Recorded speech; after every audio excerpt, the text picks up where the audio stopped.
Under our first caution here at the Aaron's 312, and note the driver in fourth, the 60 car, Carl Edwards. He has dominated the series so far this year. And Brad, I know right away there was some bump drafting out there, and you've got some questions about that. Yeah, Andy, you know, last year, the Cup Series, DJ and those guys were beating the crap out of each other with the front end of their cars, and they asked them to soften up the front ends of the cars. Did they do the same for the Busch Series? Because they'll see the bump drafting already taking place. Yeah, well, Brad, they did kind of mandate a little bit softer bumper in these Cup cars just to kind of take away some of that. But the Busch cars, they can brace them up all they want. And I talked to some of these guys down there, and they have been bracing them up front and back. And that's probably a good thing to keep from tearing the cars up. But, boy, it sure does transfer a lot of energy, and we just saw that with that 38 car. And, it may not be a good thing. Yeah, and really because these guys, with the aero package that they have, the closing rate on the car in front of you is even greater than what we have in the Cup Series. So they need that bracing there not to tear it up. But on the other hand, they have all of that, so they get actually a harder shot. And in talking to these guys, that's what they say from the Cup Series over to the Busch Series is when they get a run and hit somebody, it's a pretty good jolt. And as we saw there, it can create a problem very easily. It seems like all the time we see these problems at a restrictor plate race. It's on the straightaway. They're always turning on, wrecking on the straightaway. Hardly ever in the turn. We're supposed to be the greatest drivers around the country, and assembled, and certainly talent-wise, that's true. But how many times, if you go back and count, how many times are our wrecks on the straightaways? It's amazing. We're going straight, and that should be the easiest time. But again, getting that jolt that you get, it can create a problem. Again, all you have to do is have the steering wheel turn one way or the other, and that's what happens. All right, the field set for a restart here at Talladega. One caution coming out on lap 4. Jason Leffler's car behind while being repaired. We'll update that momentarily as we get ready to go back to full throttle. Easy there. Don't pass. Just stay in line. You're good. All good. 6 right on you there. You got the 24 about 1 back. Looking to go high there. Still right with you. Still all clear. 24's right with you. Probably bumping you and pushing a little bit. It's all good. Still all clear. Clear low if you need it. Montoya in that mirror. A little bit here. 25 behind Emmer. 24 in there. Y'all gained your response on some guys. There you go. Keep on running with them boys. Still in the middle. You're still in the middle. You clear low for a moment. Clear high now. You're clear high. All right, the youngster, 19-year-old Brad Coleman still leading. Ward Burton having a great run right behind him in second spot in the Ford. There's a look at Ward's Ford Fusion out of the Bruco Motorsports stable, the former Daytona 500 winner, who hopes to be able to make up for the problems that were swept in an accident early at Daytona in the initial Busch race of the year. We've already had one incident today involving Jason Leffler, and he's standing by with Jamie Little. Just 5 laps in, the first victim of the bump drafting. Jason, what happened? I just got hit from behind. I know Casey Mears was behind me, and I'm sure someone got him. But the way it got into me, it just lifted my back tires off the ground and steered me right in the fence. It's, I don't know. I'm just not. I mean, obviously, I'm pretty pissed off, and just really, really angry. But I mean, that's the way it is. That's racing. You take the good with the bad, and get this great Clips Toyota up front next week. Doc, that just capitalizes a frustrating and disappointing season so far for Jason Leffler. All right, Jamie. Well, contact, and Ward Burton is tapped. His car gets sideways. There's Ruderman's car sliding broadside into turn 1. Other cars up against the wall, against the concrete. Right, keep it up straight. You're okay. Okay, just lock her down. Lock her down. All right. We didn't hit nothing, guys. Keep rolling. When you get a chance, keep rolling. Pace car's just off at 2 there. And Ward Burton's car was running second, got a tap from the high side. He tried to avoid the car coming down. He got sideways. Here's Martin Truex. There's a 29 of Scott Wimmer. Tell you, real lucky that wasn't what we call the big one. Not too many cars. It only looks like this 29 car is the only one that's got any significant damage from that. But that could have been huge.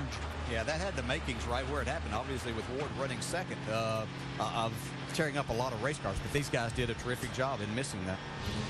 Let's see if we can see what happened here a moment ago. Now, watch the 2 car and the 27 of Ward Burton.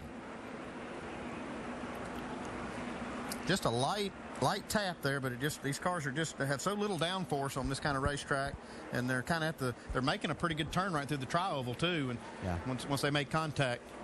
Yeah, you don't realize just how much in looking at this racetrack, how much steering you have in the car through the tri-oval, and it doesn't take much. And it looked like Ward, there's a seam right there in the racetrack where, after this was repaved, when you're right down against the yellow line and you get to that first white line, there's a seam right there, and actually your car will get in that, and it'll actually move one way or the other. And it looks like maybe Ward's right front got in there and went up the racetrack just a little bit.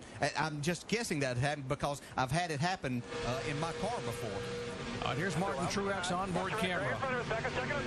He goes up and he boom. Hit the wall, guys. Oh, he hit the wall pretty hard, DJ. Yeah, we didn't see that as we were talking about the 29. Yeah, this looks like it's going to put an end to that streak. Martin Truex, who had won 3 in a row, and now damage at the right side of that car after pancaking the wall. Here's Mike Wallace on board with the Geico Chevy. Backer. Come on, come on, come on, come on, come on. Blue, that's it, go. You're clear.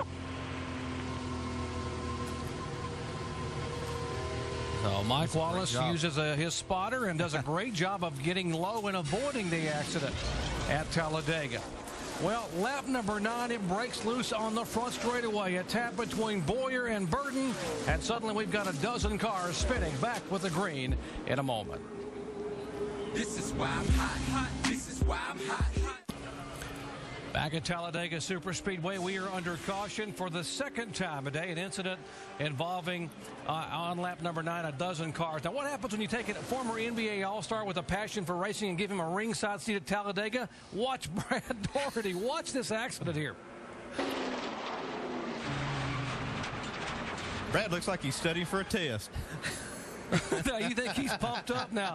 Brad Daugherty, oh, yeah. 7-time NBA All-Star, right on top. There's our pit studio, our ESPN pit studio with Brad Daugherty and Brett Musburger and company. Here's a look at the drivers involved in the incident. Clint Boyer, no damage on the Boyer car. Martin Truex pancaked the wall with the right side of his car. A crinkle in the right front fender for Ward Burton. Scott Wimmer has the front nose pushed in. Marcus Ambrose and David Rudiman also spun in that incident. As we check in, where Alan is caught up with one of the cars and one of the drivers involved in this incident. Yeah, Martin Truex Jr., there's what's left of his car, and here is Martin smiling. I know you want to see what happened because you're not really sure. What did you see from inside the car? Well, this guy spinning in front of me, and you know, I was good. I had a line through there. I was going to be fine. I just got hit from behind, so not sure why or what happened behind me, if somebody forgot to let off or couldn't see or what was going on. But just Talladega, typical deal. But you know, streak comes to an end at 3. It was a good number at least, but hopefully better luck tomorrow for sure. See if we can show you what happened there. We'll pick up a little late where I got where you could see it, but the streak comes to an end, and that is a sorry thing, and we're sorry you're out. Thanks. Yeah, appreciate it. Hey, at least it ended at 3. That's a good number, so we'll have better luck tomorrow, I hope. Here we go. Here's another look. See if you can see what happened here. As Ward looked like he got up and maybe got tapped and then behind. Yeah, just got hit from behind, you know. Nothing you can do about that. So, had a good car. Thank all these guys. They worked real hard on it, and we'll be back. Get them next time. All right, thanks, Martin. All right, as you look at that accident, I got to ask our experts up here, when you have cars that have contact like that, the 2 and the 27, who's the guy that everyone's going to say maybe could have avoided that? Well, I mean, it's just such close racing. And again, going through that tri-oval, you have a good bit of wheel in the car right there. The back end is light. And again, I think that seam may have had a little bit to do with that, because the car looked like the 27 car may have moved up just a little bit. And that's not putting blame on anybody, because you're in there and the air's moving around everywhere. So things are just going to happen. But, you know, it's unfortunate. But as long as we're going to run with these rules, these things are going to happen. And you're going to run within 1/4 of an inch of each other. These are the things that you're going to have happen. I mean, it's just when you're running that close together. All right, let's get an update on Ward Burton and his pits with Mike Massaro.